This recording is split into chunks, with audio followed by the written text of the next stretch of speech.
And I'm going to present the introduction background of the tourism industry in Indonesia. In Indonesia, cultural heritage is characterized by ethnic diversity, with various ethnic groups having unique tradition and custom. Traditional clothing such as Javanese kebaya is a key feature. The Indonesian government promotes tourism through initiatives like the Wonderful Indonesian campaign, highlighting its adventure option, rich cultural heritage, and scenic beauty. Tourism income is a significant economic advantage as tourists spend money on goods and services during vacation. Public and commercial organizations invest in marketing and promotional initiatives to attract more tourists and support the long-term tourist sector. Now, I will present about two main attractions for visiting Indonesia under tourism industry. First is Uluwatu Temple. Perched on towering cliffs overlooking the Indian Ocean, Uluwatu Temple combines spirituality and entertainment. Traditional kecak dance performance at twilight complement its stunning vistas and enhancing Bali's allure. Second is Scarred Monkeys Forest Sanctuary. The Scarred Monkey Forest Sanctuary in Wuduk provides a fascinating experience with fascinating long-tailed macaws and the ruins of Asian temples, in addition to drawing tourists in supply item and service that are vital to survival of neighborhood businesses. Now, let's look at under hospitality industry. First is Nusa Dua. Nusa Dua hosts opulent resorts, notably the finest of luxury, Mulia Resort and Villas. This sanctuary offers impeccable beaches and lavish suites, attracting affluent travelers and contributing significantly to Indonesia's hospitality sector and the local economy. Second is Jakarta. Jakarta, an energetic city in Indonesia, is a government haven with a rich blend of cultures. The vibrant street food scene, offering diverse cuisines like nasi goreng and satay at reasonable prices, is a major draw in the hospitality industry. The cultural diversity not only pleases visitors and locals, but also significantly contributes to Jakarta's thriving hospitality sector. Bunaken National Park is another popular tourist destination in Indonesia, in addition to Bali. Bunaken National Park is mostly attractive due to its remarkable marine biodiversity. Situated in the Coral Triangle, which is reorganized as the epicenter of marine life, sits the park. Bunaken brilliant coral reefs, an outstanding variety of fish species and other marine life such as sea turtles, dolphins, and different kinds of coral formation, draws snorkelers and divers to its pristine waters. Bunaken is regarded as a premier diving location worldwide. Diving here is much more amazing by the vertical walls that drop hundreds of meters into the ocean. Underwater fans will find heaven as the divers can explore a variety of marine environments from deep underwater trenches to shallow coral gardens. Other than that, Bali's wellness sector thrives not just in its serene surroundings, but also in the abundance of yoga retreats that offer holistic health to those who seek it. Known as the cultural center of Bali, Ubud is home to well-known yoga resorts like the Yogaban, which combine modern wellness techniques with traditional Balinese culture. These retreats draw wellness aficionados from all over the world, supporting the expansion of Bali wellness sector and creating business opportunities for regional companies. Factor of demand and supply in tourism, hospitality, and wellness on industry in Indonesia. First factor of demand in tourism is tourism attraction. The popularity and appeal of tourism attraction can significantly impact the demand for complementary services as a community, good tourism, and local transportation.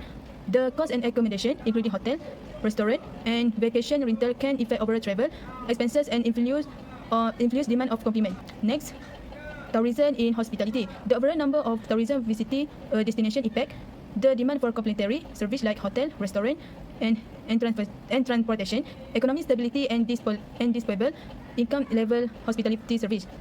Hosting and willingness to travel effective demand for hospitality service.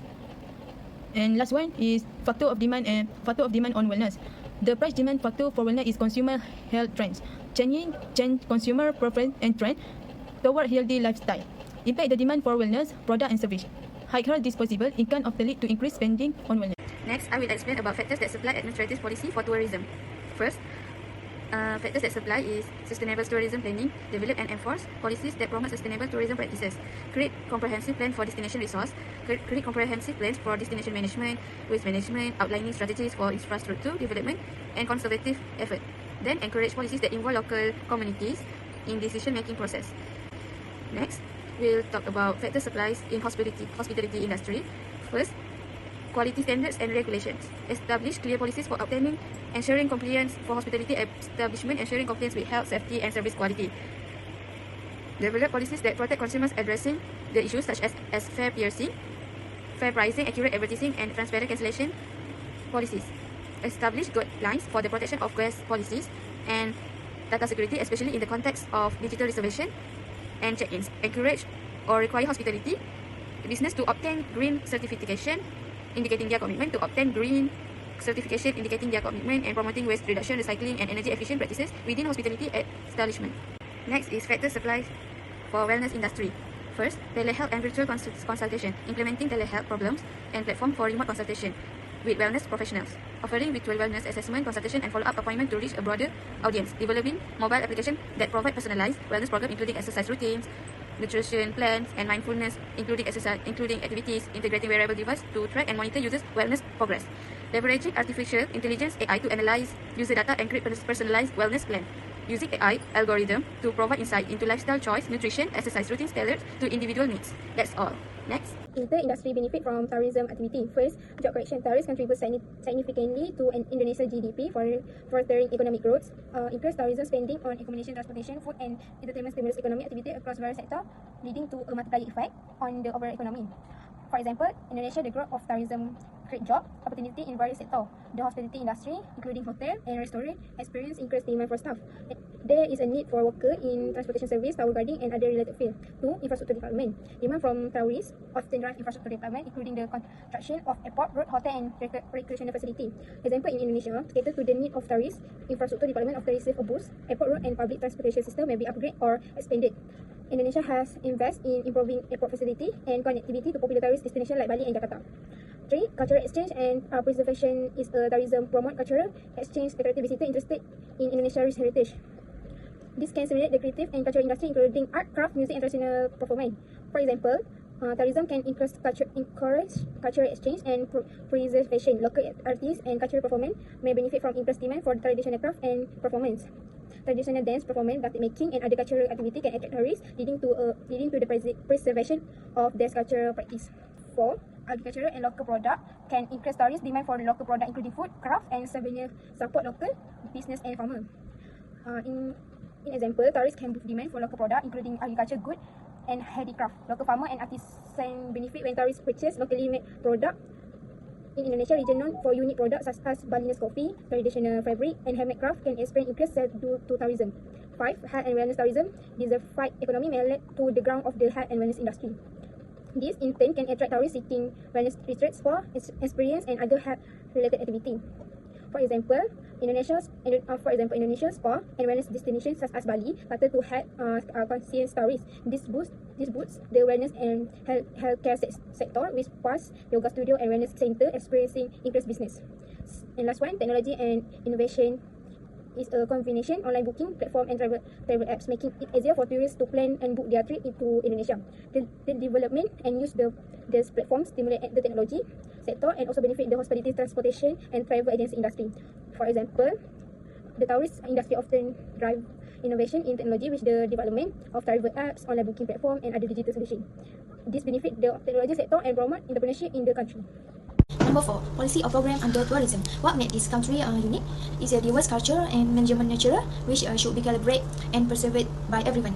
2 policies launched by the Indonesia government is the Personal Indonesia campaign and the Wonderful Indonesia campaign travel voucher program. The aim to promote economic growth, protect cultural heritage, and more equitably divide the advantage of tourism across region by publishing real experience and encouraging engagement with local communities.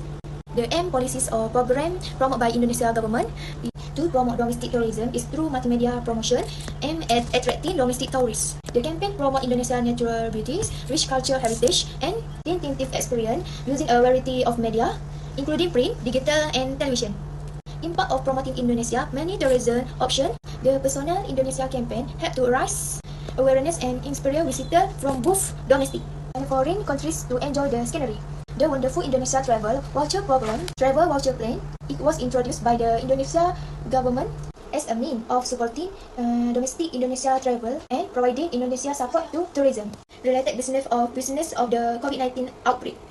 The Wonderful Indonesia Travel Voucher Program to aims provide revenue for travel related in an enterprise and alleviate of financial stress of the epidemic in the travel and tourism sector. The Wonderful Indonesia campaign is also an initiative by the Indonesia Ministry of Tourism and Creative Economy aims at promoting tourism in Indonesia, starting from my last update in January 2022. Conclusion, government initiatives such as the Personal Indonesia campaign and the Wonderful Indonesia Travel Voucher Program serve as example of how to help the local population promote domestic travel, draw attention to the distinctive features of the countries, and accelerate economic development in the tourism sector in Indonesia. In conclusion, the government plays a crucial role in promoting and supporting the hospitality, tourism, wellness industry in Indonesia. It can be implement policies, invest in infrastructure, and create favorable business environment. NGO can complement this effort by focusing on sustainable practice, community engagement, and advocacy for responsible tourism. Government can provide incentives such as tax break or subsidies. Next, government also should do marketing campaigns to promote tourism destination, cultural heritage, and wellness offering. Besides, government need training skill of workforce in industry, so the government should implement training programs, partnership with educational institutions of individuals working in hospitality, tourism, and wellness. NGO can contribute by promoting sustainable and responsible tourism practice. Next, NGO should engage in advocacy effort to promote responsible tourism, and not to forget, NGO also can offer training programs and capacity building initiatives for local business and community involved in the hospitality and tourism sector. Last but not least, collaboration between the government and NGO is essential to create a balanced and thriving industry. Together, they can address challenges, promote ethical practice, and work towards long-term sustainability in Indonesia hospitality, tourism, and wellness sector.